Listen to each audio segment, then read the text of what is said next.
გამარჯობათ მეგობრებო. 7 ფსიქოპატი არის რეჟისორ მარტინ მაკდონაჰის ან მოკლედ მაკდონას მიერ გადაღებული შავი კომედიის ჟანრის ფილმი. მისი პრემიერა ტორონტოს საერთაშორისო კინოფესტივალზე 2018 წლის 7 სექტემბერს შედგა. Larry, these are the ones those communist motherfuckers kicked out. What is it with you today, Tommy? First it's should we or shouldn't we shoot this chick through the eyeballs, and second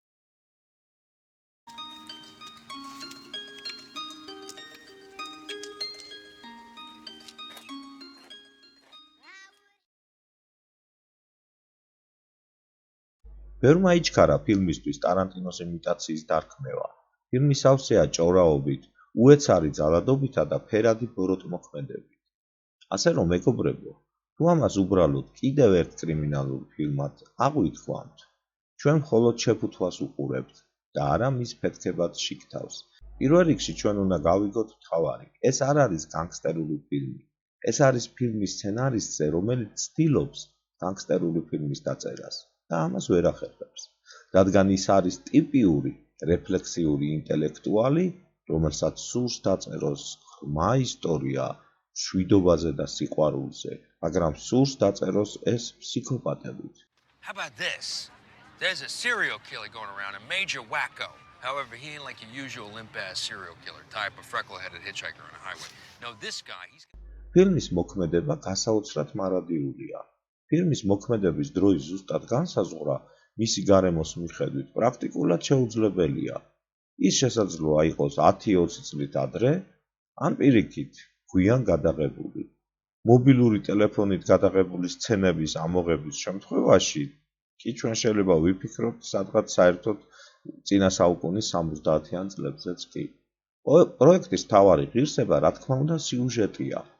წყინვალეა.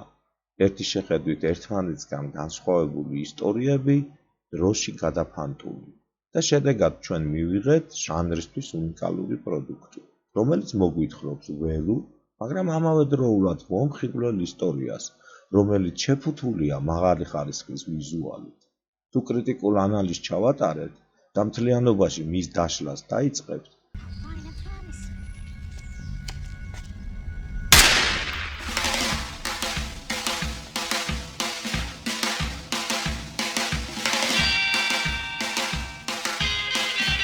შეიძლება დავასკვნათ, რომ ზოგიერთი ასპექტით ის გავს კრიმინალურ საკითხავს, ტარანტინოს კრიმინალურ საკითხავს. ვიზუალურად ფილმი მოდურ განგსტერულ კომედიებს გავს. დიახ, მაკდონა ბრიტანეთის კუნძულებიდანაა, მაგრამ რატო უნდა იყოს ის გაი რიჩი, ვთქვათ, ან კვენტინ ტარანტინო? 7 ფსიქოპატის მსგავს ფილმებში მაყურებელი აღნიშნავს და დაინახავს კარტი ფულს და ორკაზრს, დიდ ფუშს, თუმცა მე პირადად ამას ყველაფერს კიდე დავამატებდი დიად ვუდი ალენს. დიახ, ვუდი ალენთან მსგავსობაც აშკარად არის ამ რეჟისორისთვის. we may find some perfectly reasonable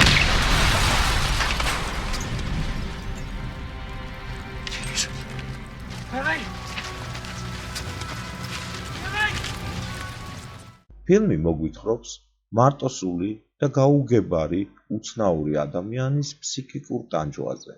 რა თქმა უნდა, მეგობრებო, მე როდესაც გავარჩიე კოლინ ფარელი, რომელიც ჩემ არხზე არის რამდენიმე ფილმში, ყოველთვის ვამბობდი, რომ მარტოსული, გაუგებარი, უცნაური ადამიანების ფსიქიკური ტანჯვა, ეს არის მსახიობ კოლინ ფარელის, აი თითქოს და თავარი გზავნილი ჩვენთვის მაყურებლებისთვის. ყველაზე კარგად იგი ესეთი სტილის როლებში ავლენს თავის მაქსიმალურ ტალანტს. What the hell did you do? I set the car on fire. ფილმი თვითონაც კი იწყება განგებ ტარანტინოს სცენით და მუდმივად უბრუნდება განგსტერულ რომანებს. 7 ფსიქოპატი მეგობრობის, სიყვარულის, ღირსების, სიცოცხლის და სიკვდილის თემებს ეხება. როგორც ჩანს, ფსიქოპატებთან საუბარი ფილმის გასაღებია. სხვათა შორის თავდაპირველად ჩარლის როლი მიკი რურკს უნდა ეთამაშა, თუმცა ფილმის რეჟისორთან უთანხმოების გამო ის ვუდი ჰარელსონმა შეცვალა მთავარი გმირი მარტი, ანუ კოლინ ფარელი. გმირი არ არის. ის ალკოგოლიკი, ირლანდიელი სცენარისტია, რომელიც თავისთვის ზის ჰოლივუდში, სვავს და მტკინვეულად ცდილობს სცენარის მოფიქრებას, სახელწოდებით 7 ფსიქოპატი. თავიდან მას აქვს მხოლოდ სათაური და სულ ესაა. მას სხვა არაფერი არ აქვს. ის შემოქმედებითი უძლურების განსახიერებაა. ბილი ბიკლი, სემ როკველი. ეს არის სიუჟეტის ნამდვილი მამოძრავებელი ძალა და ალბათ ნამდვილი ფსიქოპატი. ის არ არის მხოლოდ მეგობარი, ის გულშემატკივარია. ის აღმერთებს მარტის და მის ნიჭს და სასოწარკვეთილად სურს დაეხმალოს მას ბრწყინვალე სცენარის დაწერაში. როგორ? რა უნდა გააკეთოს მან? ეს ძალიან მარტივად გამოდის.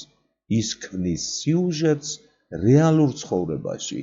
ის იპარავს ძაღლს, ის კლავს ხალხს, ის არის ზუსტად ის მაყურებელი, რომელიც დაიღალა უზნეო საქმეებით და სურს ეკრანზე სისხლისღვრა. სემ როკველი აქ ნამდვილი ცეცხლია. ის თამაშობს აბსოლუტურად გულწრფელ, ბავშვური ენთუზიაზმით ახსავსე მანიაკს. ჰანს კესლოვსკი, კიდევ ერთი ბრწყინვალე მსახიობი, არის კიდევ ერთი ფსიქოპატების სიაში. მოხუცი თაღლითი, ტრაგიკული წარსულით, მაგრამ ის არ არის გიჟი, ის ფილოსოფოსია. ის არის გონიერებისა და მორალის ხმა მთლიანად ამ ფარსში. მისი ისტორია არ არის შურისძიებაზე და თუ როგორ გაატარა მთელი ცხოვრება ქალიშვილის მკვლელის თვალყურის თევნებაში, მხოლოდ და მხოლოდ იმისთვის, რომ საბოლოოდ მის გვერდზე ყოფილიყო, სანამ ის თავს მოიკლავდა. საქმე გაცილებით უფრო ღრმა რამეს ეხება. კრისტოფერ უოკენი, როგორც ყოველთვის ბრწყინვალეა.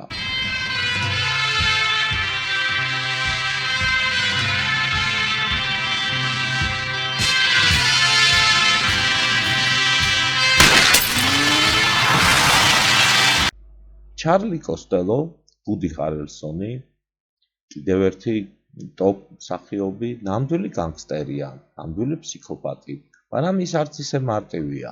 ის ნაძირალაა, რომელიც უყოყმანოდ კლავს ადამიანებს, მაგრამ ამავდროულად ცრემლებამდე უყვარს თავის ძაღლი. ის კაცრი ბიჭის კარიკატურაა. კრიტიკოსები ხშირად და რა თქმა უნდა სამართლიანად ადარებენ მარტინ მაკდონას, ტარანტინოს.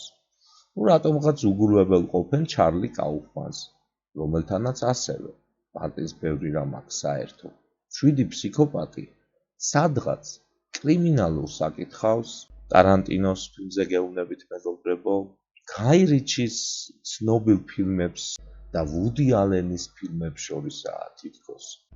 ზოგადად რეჟისორები ყოველთვის ცდილობდნენ თავიანთ ფილმებში მხატვრის, შემსრულებლის, მუსიკოსის ან წერლის შემოქმედებითი პროცესისა და სულის ასახვას. ეს ასე ვთქვათ, საკმაოდ მიმზიდველი ნიშაა რეჟისორებისთვის და ასევე მწერლებისთვის. მაკდონა უდაოდ აგრძელებს იმას, რაც კვენტინ ტარანტინომ დაიწყო. მაკდონას დიალოგს ყოველთვის ორმაგი მნიშვნელობა აქვს. 7 ხშირად საკმაოდ აბსტრაქტული და მას მრავალი დასასრული აქვს. გმირების ბევრი ლაპარაკის ფერადი ფონი რამდენიმე მოთხრობისგან ერთად ნაქსოვია თითქოს. შინაარსით გროტესკული და ფორმით კი თეატრალური. ეს სცენარის წერის პროცესის ვიზუალიზაციაა, რადგან მაკდონა ხედავს, როდესაც ცალკეული ნაწილები ნელ-ნელა ერთიანდება და ამით ქმნის თანმიმდევრულ ტექსტს. რეჟისორი საკმაოდ მკაფიო მეტაფორას იყენებს. ავტორი ნაწარმოების ნაწილი ხდება, ურთიერთქმედებს თავის პერსონაჟებთან, განიცდის კონკრეტულ სიტუაციებს, იკვლევს პიროვნებებს, წყვეტს კონფლიქტებს და საბოლოოდ ნამდვილად განიცდის ერთ-ერთი მათგანის სიკვდილს.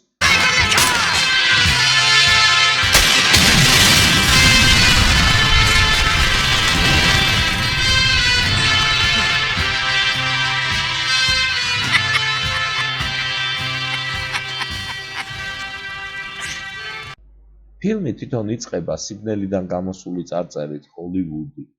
სამიზნე, რომელიც რეჟისორმა შემდეგი 2 საათის განმავლობაში მიზანში ამოიღო. რეჟისორი მარტინ მაკდონა დასცინის არა მხოლოდ თავის უახლოეს თანატოლებს ტარანტინოს და გაი რიჩის და არა მხოლოდ ოცნების ქარხნის კლიშეებს, არამედ ზოგადად კინოს. მე შენზე 3 მეგობარი მეტი მომიწლეს, ამიტომ ნუ ხარ მოწყენილი. ცინიზმის ამ აპოგეის უკან, რა თქმა უნდა, იმალება გულწრფელობა და კაცობრიობის ყველა უბედურების გაგება. მაგრამ უნდა ვენდოთ თუ არა ცბიერ ირლანდიელს, ხსენებს, რომ ჰოლივუდი იტყუება, რეალობა გაცილებით პროზაული და აბსურდულია. ამის შეცვლის თავხედური მცდელობები კი წარუმატებლობისთვის არის განწირული. რამდენიც არ უნდა გაისროლონ მოწინააღმდეგება სხვადასხვა დუელებში, სხვადასხვა განგსტერულ თუ ვესტერნულ ფილმებში, ეს მაინც არ ცვლის, რაც არის მსოფლიოში. მხოლოდ ეპილოგი გამოხატავს არასრულყოფილი სამყაროს დაუსრულებელ დაღლილობას და მის დაუნდობელ ძალადობის ციკლს. სხვებს აღარ შეუძლია შიში, ხოლო მონადირეს აღარ შეუძლია თევნა. მოკლედ, მეგობრებო, თუ მოგწონთ ტარანტინო, გაი რიჩი, ვუდი ალენი, ეს ფილმი უნდა ნახოთ. მადლობთ ყურადღებით.